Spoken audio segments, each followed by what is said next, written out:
오늘도 우리에게 복을 받을 수 있는 기회를 하나님이 주셨습니다. 아멘. 우리가 하나님 앞에 나와서 예배 드린다고 하는 것은 얼마나 하나님의 큰 축복인지 모릅니다.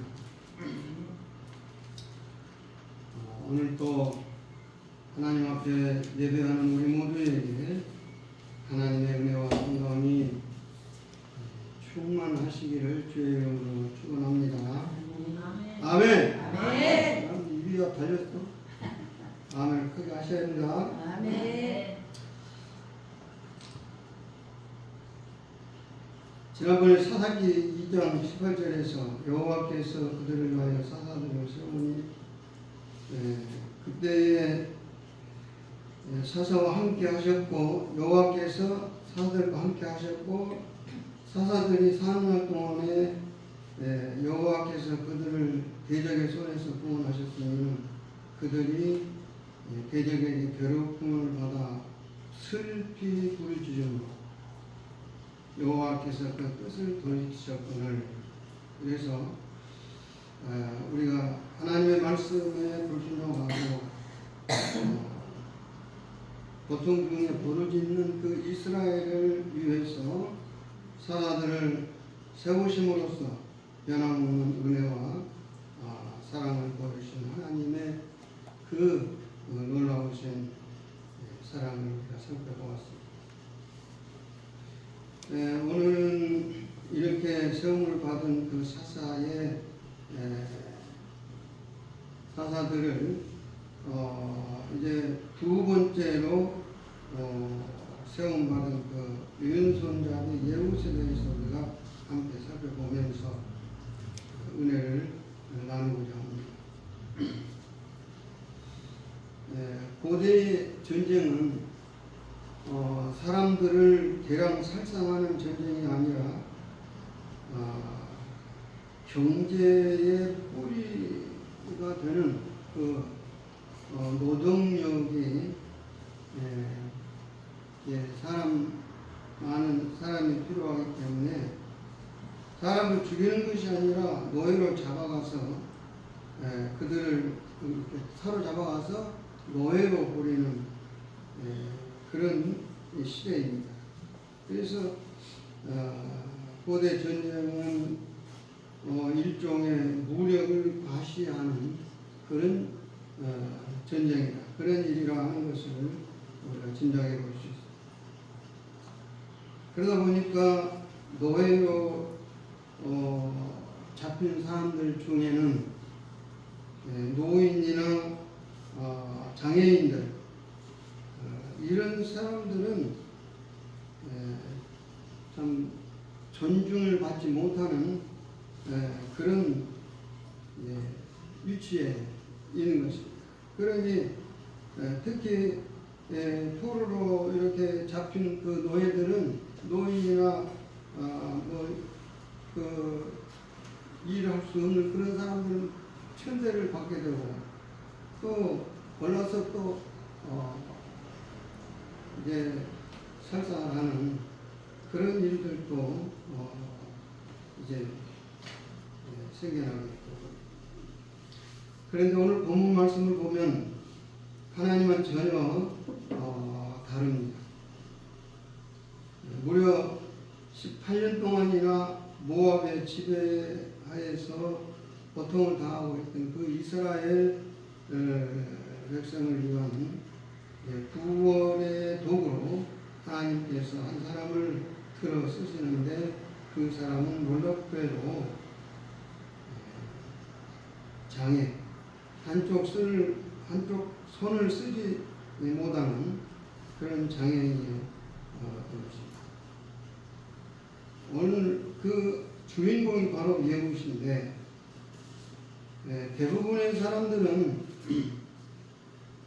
다 건강한 육신으로는 건강하지만은 가만히 보면 육체적인 장애만 없을 뿐이지 모두가 다 사실 크고 작은 그런 약점들을 가지고 있는 불완전하고 연약한 인간들입니다. 그래서 어떤 분들은 자신의 약점을 보면서 스스로 나 같은 사람도 하나님께서 사용하실까? 내가 도대체 뭘 할 수 있을까? 그런 그 고민을 하고 그러다가 나 같은 사람은 아무것도 쓸데없어 하면서 그냥 혼자서 결론을 내려버리기도 합니다. 그런데 이런 생각이 얼마나 잘못된 생각이고 또 믿음 없는 생각인가? 네, 오늘 이 본문의 예웃을 보면 하나님은 그가 어떤 약점을 가지고 있든지 상관하지 않았습니다. 하나님께서 세우시면 그 누구도 얼마든지 하나님 앞에서 귀하고 크게 쓰임을 받을 수 있다는 것입니다. 하나님께서는 왼손잡이 예웃을 통해서 바로 이런 교훈을 우리에게 가르쳐 주셨습니다. 사건은 이렇게 시작이 됩니다. 먼저 12절 말씀을 보면 이스라엘 자손이 또 여호와의 목전에 악을 행하니라. 이스라엘 자손이 여호와의 목전에 악을 행함으로 여호와께서 모압 왕 에글론을 강성하게 하사 그들을 대적하게 하시매. 그러니까 이스라엘 자손들이 또 여호와의 목전 하나님 앞에서 악을 행하였다. 바로 앞에서는 그 이제 사사기 첫 번째 사사는 오니엘에 관한 내용이 나와 있고, 그 다음에 이제 하나님은 그를 통해서 메소포타미아 왕 부산가다임을 부사다나라 해가 두뇌 가지고 잘 부산 리사다임을 이제 파괴하고 그래서 이스라엘을 구원하시고 그 땅에 40년 동안 태평을 이제 허락해 주셔요. 그런데 이 오니엘이 죽자 이스라엘은 또 여호와 앞에서 하나님 앞에서 악을 하게 했던 것입니다. 그래서 하나님께서 이번에는 모압 왕 에글론을 들어서 이스라엘을 징계를 합니다. 14절에서 보면 이스라엘은 무려 18년 동안이나 에글론을 섬겼어요. 모압은 원래 이스라엘에게 이제 조공을 바치면서 섬기던 그런 나라고, 그런데 이스라엘이 타락하고 하나님 앞에 존재하니까 오히려 그 모압이 이제 이스라엘을 지배하고 또 이스라엘 모압을 섬기게 되는 것입니다. 우리도 마찬가지입니다. 우리 성도들이 성도답게 살지 못할 때, 부끄럽지만 나도 마찬가지죠. 목사가 목사답게 살지 못할 때 세상 사람들로부터 조롱을 받게 되고 또 비난을 받게 되는 것입니다.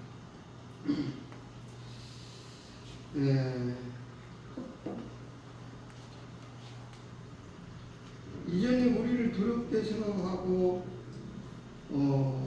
우리를 무서워하던 사람들이 도리어 이제 우리를 억압하고 우리를 비난하고 우리를 압제하는 이제 우리가 그들로부터서 괴로움을 당하게 되는 것이죠. 그러므로 우리는 성도다운 그리고 목사다운 그런 삶을 살아야 합니다. 아멘. 오직 의인은 믿음으로 말미암아 살리라. 라고 말씀해 주시고 또 내가 거룩하니 너희도 거룩하라 라고 하셨어요. 그래야 세상의 빛과 소금의 사명을 다할 수 있고 이스라엘 백성들은 다시 그 고통에서 이제 하나님 앞에 불을 지짐으로 인해서 하나님이 그의 뜻을 그 부르짖음을 들으신 하나님께서 그들을 불쌍히 여기셨다. 불쌍히. 그들을 위해서 한 구원자를 세우시는데 그가 바로 예후 일존자.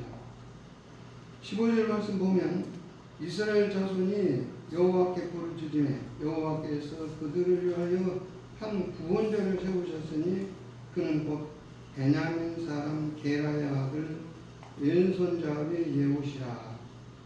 이스라엘 자손이 그를 통하여 모압 왕 에브론에게 공물을 바칠 때에 일단 이 예후시라는 사람이 어떤 사람입니까? 먼저 15절 말씀에서 베냐민 사람 왼손잡이 예후시라고 소개하고 있습니다. 베는 아들이라는 뜻이고 야민은 오른손이라는 뜻이에요. 그 원문에 보면 이테르 야드 예미노라고 있어요. 그러면 그의 오른손이 다친 제한을 받는 그런 뜻이기도 또 여기 야드는 손이라는 뜻이고 예미노라는 말은 오른쪽이라는 뜻입니다. 오른쪽이라는 뜻.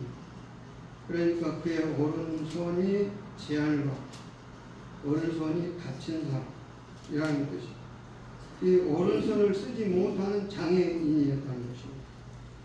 그는 오른손을 잘 쓸 수가 없는 그런 장애인임이 분명합니다. 16절 17절 말씀에서 볼 수 있듯이 그가 에글론에 공물을 바치러 갔을 때 한 기비 당한 그는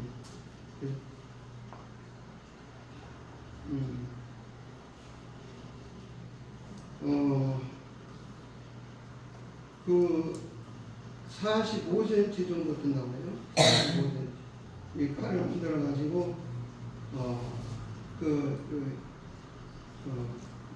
오른쪽 허벅지 다리 밑에 숨겼어요. 숨기고 가.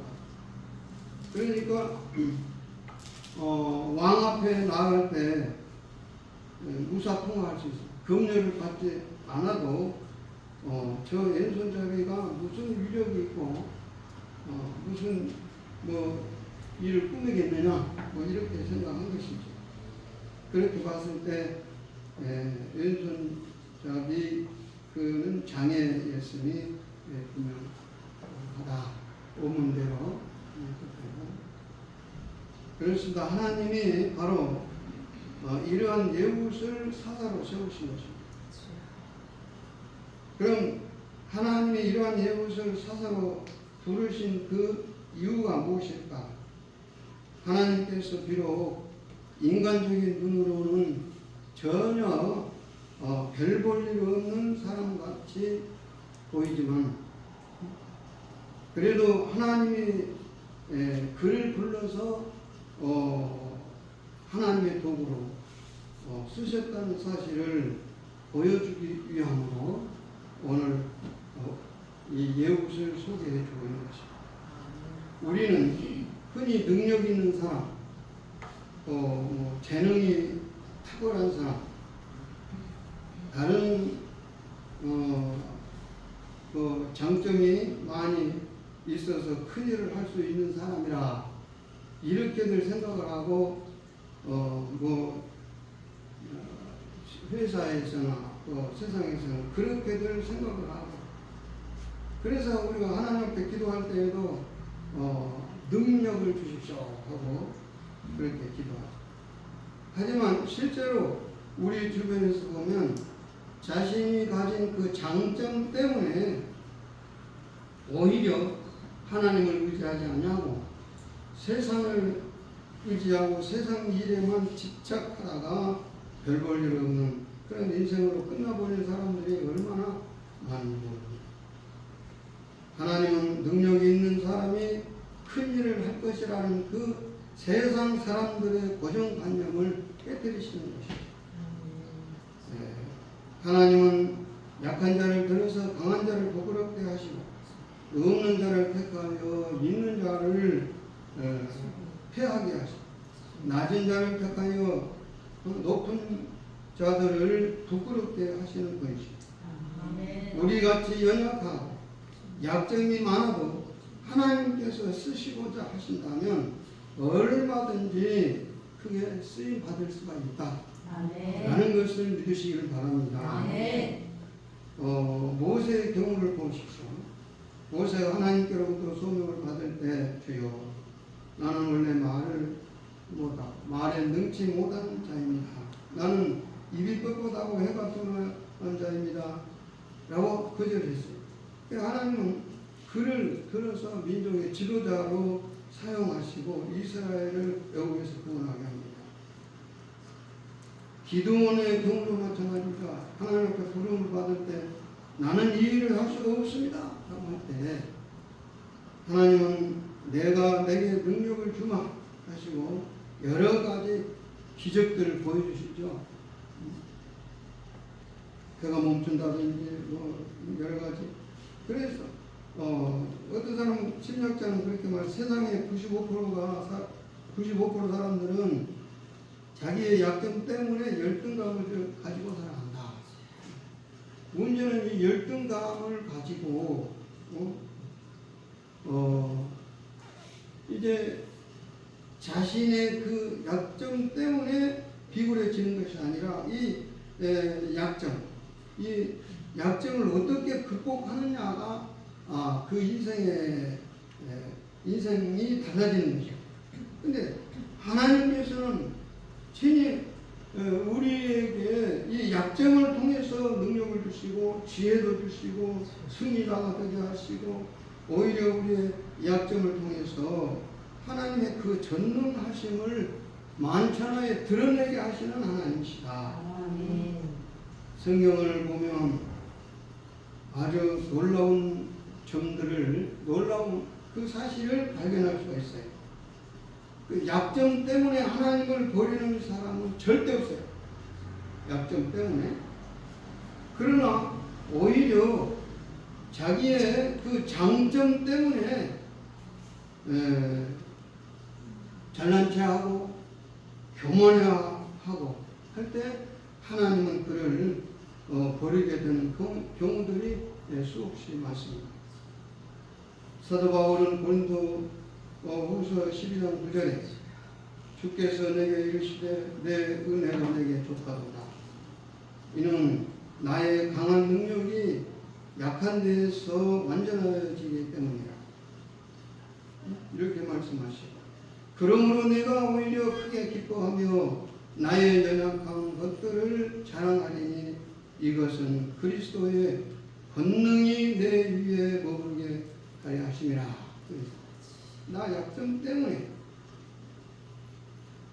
우리는 우리의 약점을 바라볼 것이 아니고 우리의 강함을 주시는 하나님을 바라봐야 될 줄로 믿습니다.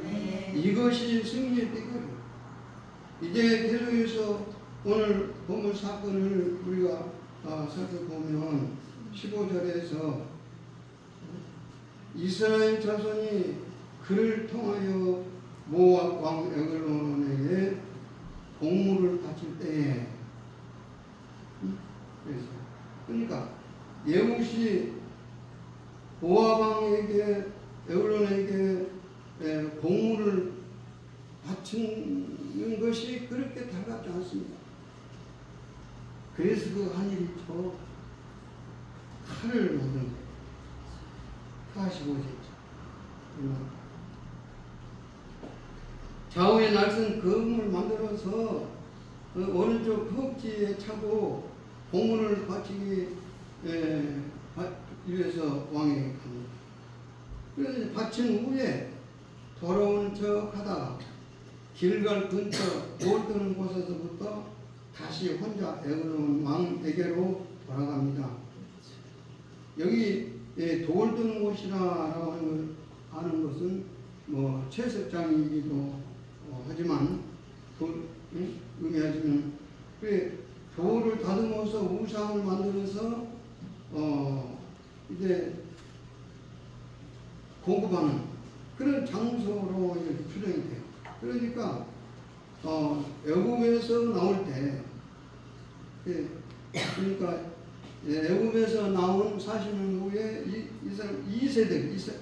백성들 2세들이 길갈에서 한 일이 있습니다. 여리고를 목전에 두고 앞에 두고 이 길갈에서 그들은 뭐 돌을 갈아가지고 이렇게 갈아갖고 칼을 만들어서 할례를 행했던 것이에요. 그런데 그 길갈 근처에 우상을 만들어서 공급하는 그런 장소가 되었다니 얼마나 자존심이 상하겠어요. 그러니까 그곳에서 다시 그런 에글론 왕에게로 하나님께서 얼마나 분해하실까? 하나님께서 얼마나 마음 아파하실까? 그는 하나님을 생각합니다. 근데 바로 그곳에서 예우스는 에글론 왕 에게로 이렇게 혼자서 들어간다. 그리고 그 앞에 나가서 말합니다. 내가 은밀하게 왕에게 할 말이 있습니다. 독대를 청하는 거예요. 그리고 방심하고 있는 그 에글론을 미리 준비한 칼로 그를 찔러 죽여요. 그때 예후시 하는 말이 정말 얼마나 기가 막힌 우리에게 교훈이 됩니까? 예후시 그에게 들어가니 왕은 서늘한 다락방에 홀로 앉아 있는 중이라. 예후시 이르되 내가 하나님의 명령을 받들어 왕에게 아뢰 일이 있나이다 하며 왕이 그 좌석에서 일어나니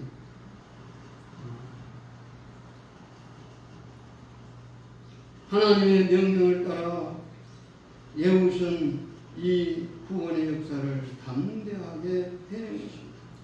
다른 사람이라면 감히 이런 일을 할 수가 없죠. 예후 장애인이기 때문에 가능한 일이었습니다.